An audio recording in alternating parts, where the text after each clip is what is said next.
In this video we talk about one-dimensional arrays for surface paneling and how to set this up in Para3D. The first thing we do is we just compare it with a two-dimensional array, and what we see right now here, this is a two-dimensional array and this is a one-dimensional array. They look pretty much the same. The first difference we have, if I just choose this in my Para3D, just have to open it a little bit more so I can just choose it. You can see that my two-dimensional arrays has 8 items in my first dimension and 8 items in my second dimension. And if I just choose my one-dimensional array, then you can see it has the same amount of items, but in this time it has already 64 items in my first dimension and obviously no item in my second dimension. So the difference is that my two-dimensional array is based on the u and the v direction of my object, and I can obviously change this if I for example just change the amount from 8 to 5 objects in my first dimension. It just changes like this. And if I have a look at my one-dimensional array, it's just related to my topology, and every object, every little item sits on one polygon. If I don't have enough items, I just choose this again, and I go into my settings and I just reduce it to 40. Then you can just see that it reduces the amount of items like this. And it's like this, we look at this later on, that item or object number 1 sits on polygon number 1, objects number 2 on polygon number 2, and so on and so on. Okay, there's another thing. If you go, if I just select my two-dimensional array again and I select both surface controller, then I can just choose different kind of topologies. For example, I can choose this kind of cylinder. It doesn't look too good. I just have to increase a little bit the numbers in my two-dimensional, in my first dimension. So this is an object I can use. I can also use it in my first one-dimensional array. I can obviously choose something like this torus node. Really important, all these objects need an edit poly modifier on top. Also, this doesn't look too good, but we already know why it is like this, so we just need a little bit more objects, and then it already starts to look better. Here it's probably 22 as a minimum, because there are a lot of things happening in the geometry of my basic surface. And if I choose a surface like this one and I update it, first it doesn't look so good, but if I change the u and the v direction and I update it again, then it already looks much better, and reduce just the thing in the height, then you can already see that this works pretty well.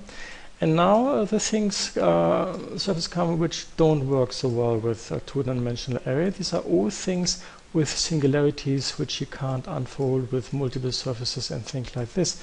So if I just choose this kind of surface, I update it, then you just get an error. And if it happens with your program like this, that this loading bar just stops in the middle of calculating, then you have to open it, close the program, and you have to open the program again. This is something you have to do.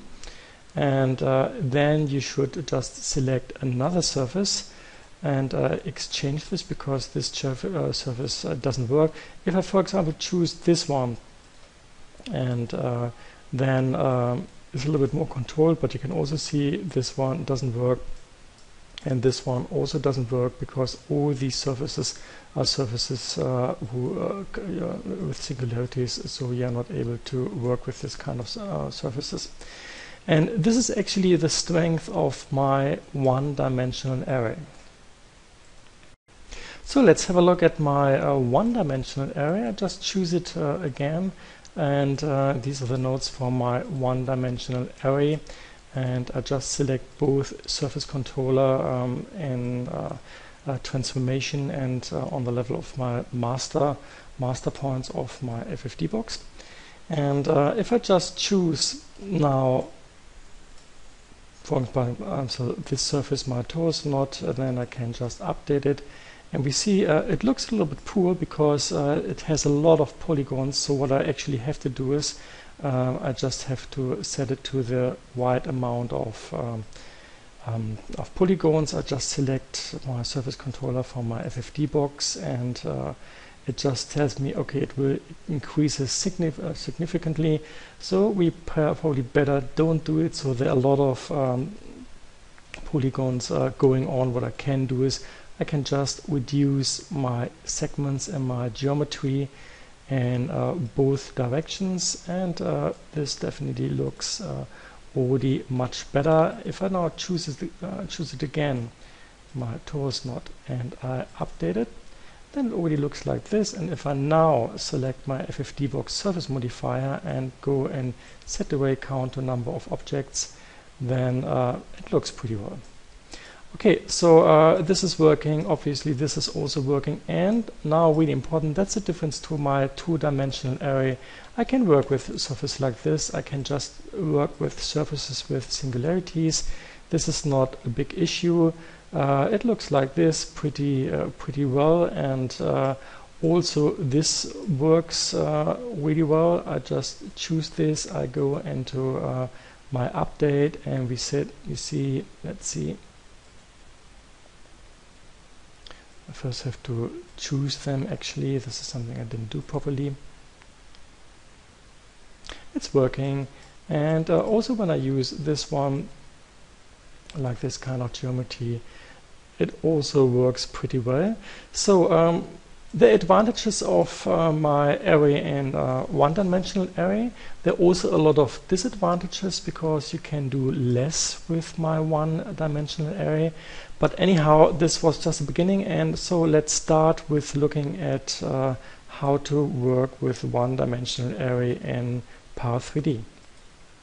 So let's start with some really simple objects. I just go into a plane. I just create a plane with segments, something like this, and I just add edit poly modifier on top. I choose the vertex, and I go into my soft selection and increase the fall off actually, and then I can deform this a little bit, just lift it slightly so it's not a completely plain surface. And this should be my my surface for paneling. And the next thing, I will just create a really simple object. Let's choose this kind of box, and we just put an FFD modifier on top. And this is how we start, really simple. Okay, right mouse click. Probably you already saw my videos about my two-dimensional arrays. So this is, I'm not talking about everything in Power3D, just about the specific difference. I go into parametric, create parametric array, and the first thing, if you want to set up a one-dimensional array, you should only have a higher number than 1 in my first dimension, otherwise you automatically create a two-dimensional array. I go into create. I want to use the FFD modifier, the settings, so I click yes, and you have to wait a second, and the node will be generated. Here is my node for my new array. And what we have to do is, we already did it before, we have to add two surface controller. The first surface controller we have to add on transform, and I just type in surface controller in my controller library, and then obviously I have to go on to pick objects, and I have to click on update, and we can just see what's happening. These are my boxes, and I entered the amount of 10, so I entered 10 items in my first my first dimension, we can just see that my surface already had more polygons than 10 items, so we still have little gaps actually. There's one function in Power 3D actually really nice, and that's the function of label in my utilities. What you can do is we can just say that you want to label my objects, and I say all items, and I go into update label, and what you can see is that all my boxes have a number, and what you can also see with this that my item, my box with number 1 goes onto my polygon number 1. If I go into edit poly and I select this polygon, then you can just see that this polygon actually has polygon the number 1. Polygon 1 is selected, polygon number 2, polygon number 3. So this is what it does. It just connects to the number of polygon you have in your surface. So it's pretty good control of your surface cladding. Okay, I select again my surface, I go into update, and the objects move again to their position. Or what we already learned from our videos with two-dimensional array, that I actually also need a surface controller on my master level on my FFD box. This time it's an FFD box. It could be also the master control points of an editable spline or an editable mesh. Anyhow, I choose right mouse click and check all master points, control points of my FFD box, and I drag and drop into my field right now, and I just select my surface controller, and like we already learned, I use it as a copy, and afterwards I pick my surface again, and just because I used it as a copy and every point now has the same value, which I actually don't want, because if I go into update, then you can't see anything anymore. All my objects are actually gone. That's why you need a sub-object controller. So on vertex level, every item will get its own value. So if I just double click and auto update, then we can see that it works pretty well. And what we also learned is that if I go to my sub-object controller, that I can just change the dimensions in my W direction and my Z direction, and this is what I did actually right now. In a one-dimensional array, you can set the U and the V too. If I just do this right now, and I just go into update controller, you can just see that it works quite similar to my two-dimensional array. It's related to the polygon actually. What you can't use in my one-dimensional array is all these functions like patterns, a triangulated hexagon, and your custom pattern. This makes sense because it's just related to the polygon, and this is a big difference to my two-dimensional array. I can't arrange them in a pattern because they only fit on their polygon. So item number 1 sits on polygon 1, and item number 10 sits on polygon 10, and so on and so on.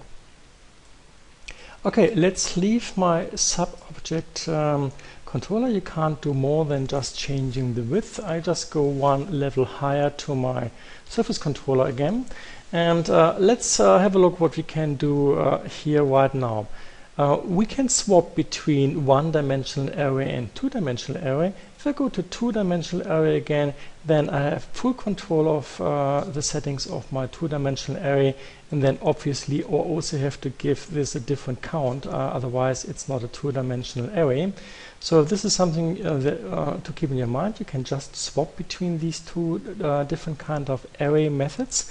I just go back right now, and you can also change between the dimensions. You can just say I want to build up my one-dimensional array with the amount of objects in my second dimension. If I just enter here 20, then it's just calculating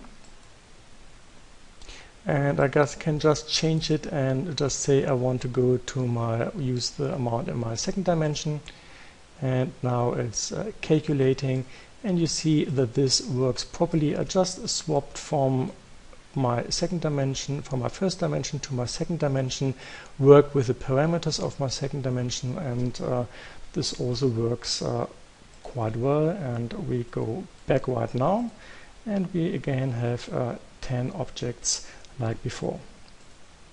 One thing is important to understand. When I entered my Z direction in my sub-object controller to 10 centimeters in these terms, this extrusion just goes into the normal direction of my polygon, and this is also why you can see these gaps in between. So if I just turn this a little bit around and I just enter something more extreme like 40 centimeters, then you can just see that you can see these huge gaps, and that's probably not what you want actually. So what you have to do is, instead of extruding your Z or your W into the direction of the normal of my faces of each polygon face, you can change this, and this is really handy. You can, for example, just say I want to change it into the direction of each vertex point. And if you look at one of the vertex points in my surface, for example like this one, then you can see that all these polygons, all these faces meet at one point, and this is really handy. If you just go and just choose your normal direction to these kind of vertex points, and you go into update, then you can just see that it closes my panel surfing properly. And there's one last function which is really interesting. If you then go into set array count to number of objects, I just get a warning because I still have things in my first dimension. I say actually yes, I want to do this, then it fits really well, and we don't have any gaps in between. We do it again, we could just go into face again, and you can see that you have these gaps, and if you choose my vertex, then it will close properly with this kind of surface. So let's see what it looks like if I change my surface, and I just select my surface controller of my transform, and I also select my surface controller of my FFD box again, and in my menu I just select my surface name and choose this kind of surface. I update my controller, and we can also see that this works really well. And if I go back to choose face, then we have these gaps pretty extreme right now. I can go to vertex. It looks like this. There's also another function. You can go to edge, and then it tries to adjust it to the edges, which looks doesn't look too well in this example actually. I go back to faces, but we just have a look at an example where this works again really well, and that's this kind of geometry. I just choose it right now, and I go into update, and this is what it looks like if you have your vertex selected. This is what it looks like if you have your face selected. Probably should increase the amount of objects already, so you can see it a little bit better. Okay, you can see that every object just extrudes into the Z or W direction of the normal of the surface. That's why it looks like this. If I now go to vertex again, then you can see that it works, but it doesn't look too good. By the way, I think I just scale my value slightly down because we can't see it so well with my Z direction. So I think now you can see it much better, but it's not really convincing. And what you actually have to do with these kind of orthogonal geometries, you just have to go to edge, and if you choose edge, then it looks already much better, because it tries to extrude in the direction of the normal of our edges, and this normally gives straight corners and a quite straight and orthogonal object again with a nice surface cladding. Okay, these are the basic functions of one-dimensional array, and you're pretty happy about this with quite simple surface objects. But there's one thing which is really interesting, and this is under surface optimization, this reorient all faces in 1D domain. And we just build one more example. I just go into my top view. So we have one more example, and we see what this actually does. Okay, I will build a new object, and I just start with the hexagon with spline as a hexagon. I just put one edit spline modifier on top. I draw a rectangle, just give this same dimensions and width and length, and I just go into my align and align them that they sit properly on top of each other. I choose my hexagon, just make it a little bit smaller actually, like this. And if I choose my hexagon and I am on edit spline level, I go into attach and attach these, and the next thing I will do, I will just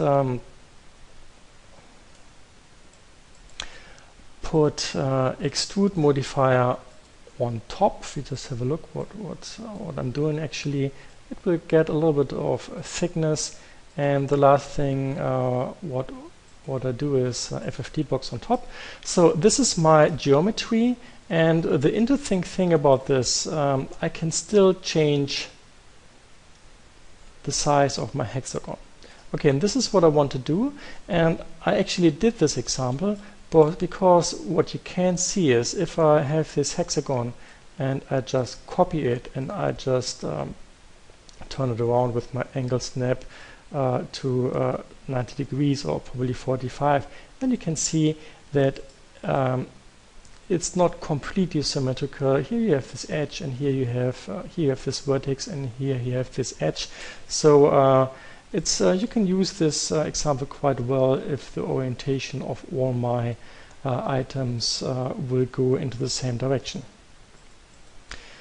Okay, let's start our array again, our one-dimensional array, and okay, there are instances. I only want to have one of these objects, and I go right mouse click and say create parametric array. I already give them an amount of 20, and I really want to use the FFT modifier to transform my control points, and just zoom out a little bit, move it here to the right, and this is my para node, and under transform I just add my surface controller, double click, and it's already connected. I choose my surface, and I want to do it actually again with this surface, and here we go. I do the same thing with my master points. Right mouse click, I check all of them and select my surface controller, double click, and I want to do this as instance, and choose my surface again, and I need a sub-object controller obviously, because otherwise they all end up at the same point. This is something I don't want to do, I want to have, and I now go into update, and then they already sit pretty well, and I give this a little bit of a dimension in my sub-object controller, auto update, and the last thing is under my surface controller I just say set array count to number of objects. So here we go, and if I look at this properly, you can just see these goes up and they go down. There's a little bit of irregularity in this. It's not too bad actually. We look at other examples. For example, hopefully it works. Sometimes I want to show something and then it doesn't work so well. So I just want to see what it looks like if I choose this kind of surface. I just update my controllers and here we go. More interesting, there's a little bit of more irregularity going on. So what we do right now here, we also just say we want to have the orientation along my vertex points. For this I only have to select my FFD box actually, and so they're already, sorry, was a wrong thing. Obviously under choose normal I want to go to a vertex, and now I end up at this result, and you can just see that they're not really in order. So there's one really nice thing. You can go on to reorient all faces, and if you update this, it just recalculates it, and you can see that they all now show into the same direction, which is actually really important. And there's also a lot of calculation going on in the background, because with 3D Studio it's like this. It's normally not really important if the polygons are turned around, and because this doesn't do anything for the normal things in 3D Studio Max, but for this surface cleaning it's really important, and that's why it's super handy to have this kind of function. So if I choose both controllers again, and now again I go into my into this surface and I just go into update, there you can see that here it works now pretty well. They're just in order.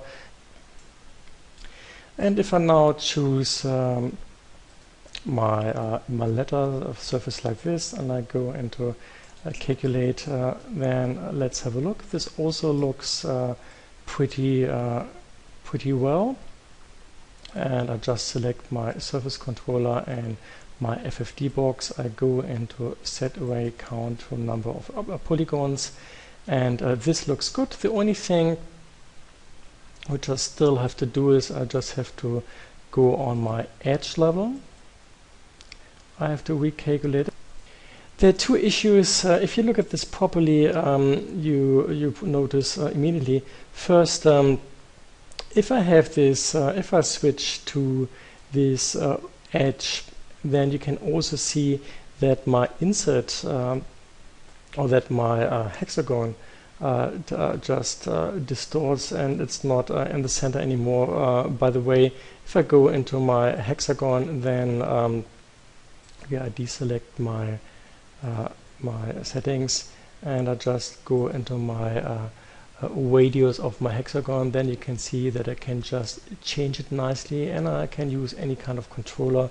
You already know it from my other videos, but what you can see it that it just also extends into the direction of the normals of my vertex points, or my edge in this terms. And this is actually more or less the price you pay also with this one-dimensional array. So there is a limitation of this. If I choose again face, then it works properly. And we just go into edge, and then it looks better, but the whole thing is a little bit bending, and with edge the shape looks quite well, the basic shape, but now my hexagons don't look so well anymore. And I really had the aim with this video tutorial to be first time under 30 minutes, and but if you look at this, you can see they're all in order, but not the first line. This happens with some of the some shapes, and there's one video of Ali Torabi where he specifically explained this kind of issue. And if this happens to you, you should probably just watch this really nice video, face rotation and surface controller, to fix this. It's a little bit complex, and probably in future versions it's slightly easier, but that's a way of how to deal with this and getting these kind of problems out of your way. Thanks for watching.